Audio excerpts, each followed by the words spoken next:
Hello students, now we will learn the concept of shift function for constant strange triangle element in global coordinate system. Now as you know, for shift function, first we need to define polynomial function for the element.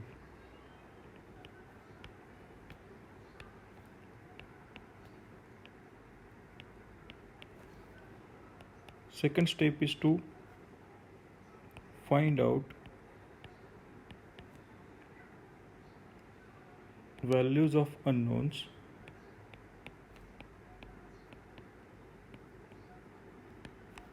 that is a1, a2, so depending upon the polynomial function.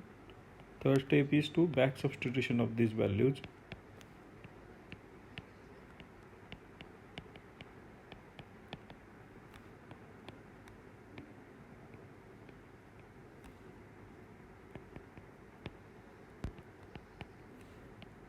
A1 and A2 like this in polynomial.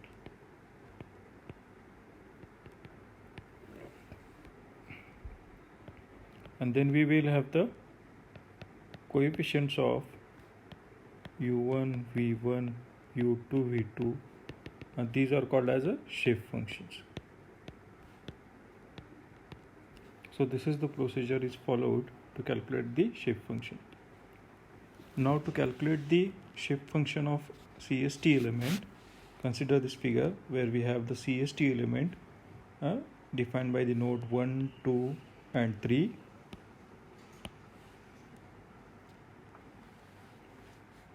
At node 1 we have the coordinates as x1, y1. At node 2 we have the coordinates as x2, y2. And at node 3 we have the coordinates as x3, y3 defined in xy axis. Here the displacement at node 1 will be u1, v1. Similarly at node 2 it will be u2, v2, and at node 3 it will be u3 and v3. So it will be like this: u1, u2, u3, v1, v2 and v3.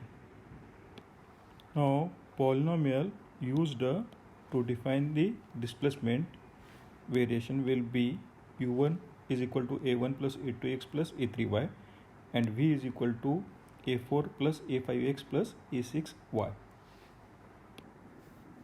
We can write these equations in a matrix form like this,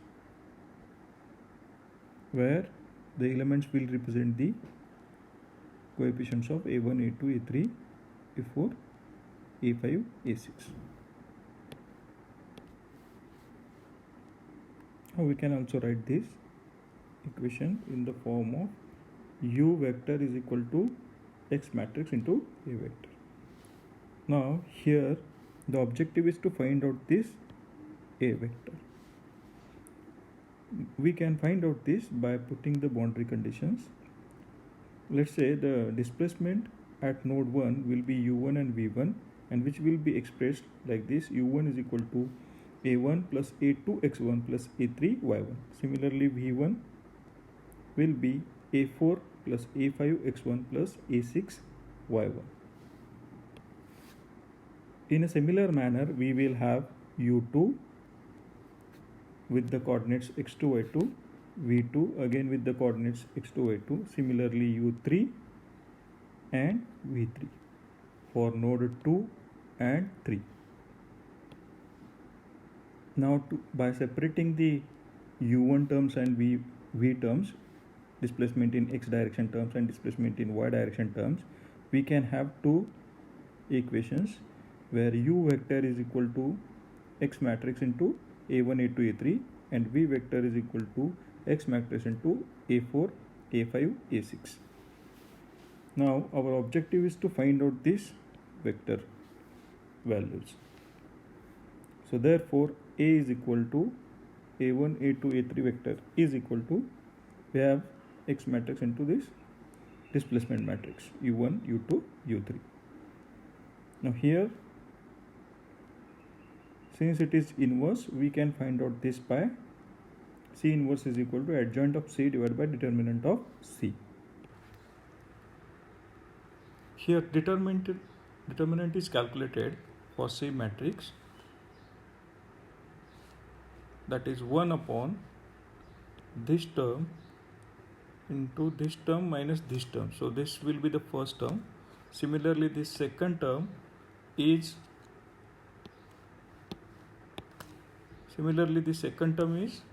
this term into this minus this. So it is y3 minus y2. Similarly, third term is this into bracket this minus this. So x3 minus x2.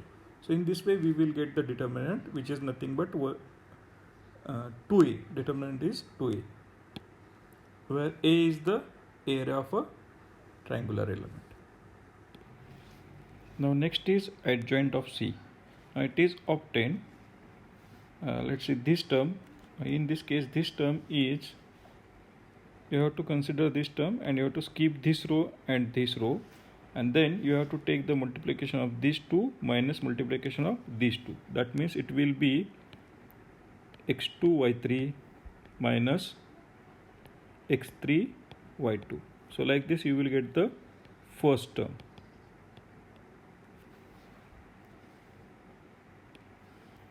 Similarly, this second term is minus in bracket.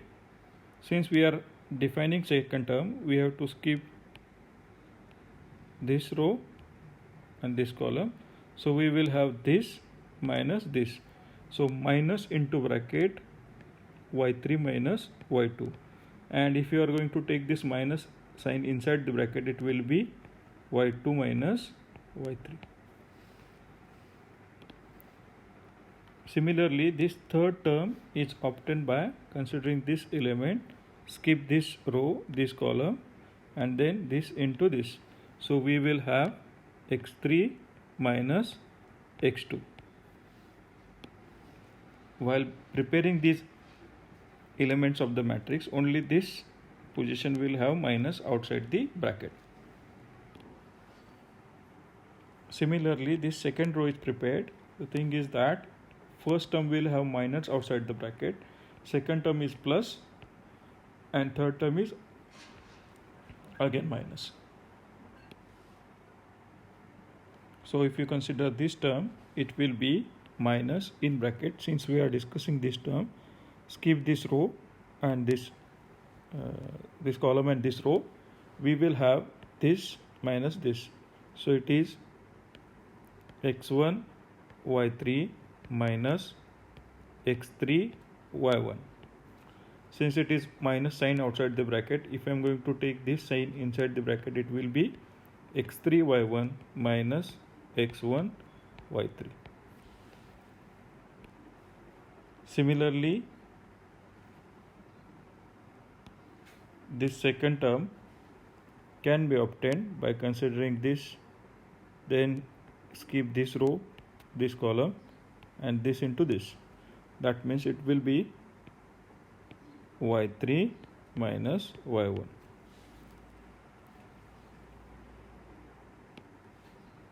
And similarly, the last term will be minus in bracket.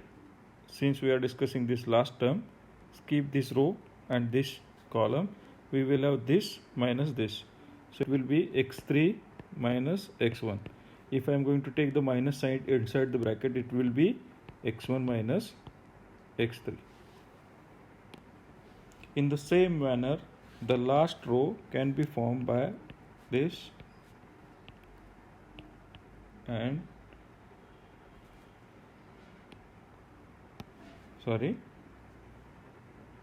here only we will have the minus sign in the last row of the matrix. That means for this term we have to take this element into consideration, element of this column, this row, and this minus this. So we will have x1 y2 minus x2 y1. Similarly, for this second term, we will have minus in bracket. Since we are discussing this term, this column and this row, multiply this minus this. So it will be y2 minus y1. If I am going to take the minus side inside the bracket, it will be y1 minus y2. and in the same manner last term in bracket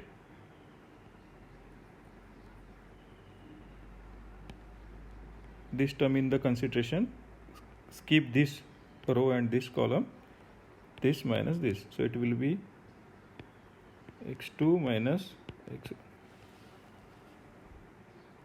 So in this way this matrix is prepared. Next step is to take the transpose of this. So this row will become the column. Similarly, this second row will become the second column, and similarly this third will become the third column. So like this you can prepare the transpose of this C matrix. Now to get this C inverse, we have 1 upon 2a, which is determinant 1 upon 2a. Since it is C inverse is equal to adjoint of C divided by determinant. So it is, since determinant is 2a, we have 1 upon 2a, and then this adjoint matrix. From this, A will be, that is A1, A2, A3 vector will be 1 upon 2a into this matrix into this vector U1, U2, U3. If you put these values in this equation, we will have U is equal to 1 upon 2a, since A1 will be replaced by this. Similarly it is, so all these first row is used as a A1. Similarly 1 upon 2a, here it is multiplied by x term. So everywhere you can see x multiplied by x multiplied by x. Similarly A3 will be multiplied by y term. So y term, y term and y term. And in this way we will have the equation which will give us coefficients of u1, u2 and u3. And this is nothing but the shape function. So similarly we can able to find out the values for v also, that is displacement in y direction. Now here this term will become as a n1, n2 and n3. Now displacement element can be written as a shape function. Therefore we can say that u is equal to n1 u1 n2 u2 n3 u3, and similarly v is equal to n1 v1 n2 v2 and n3 v3. From this we have n1 as a this term, n2 as a this term and n3 as a this term, and which will give us the shape function in Cartesian coordinate system. So this is all about the shape function of CST element in Cartesian coordinate system.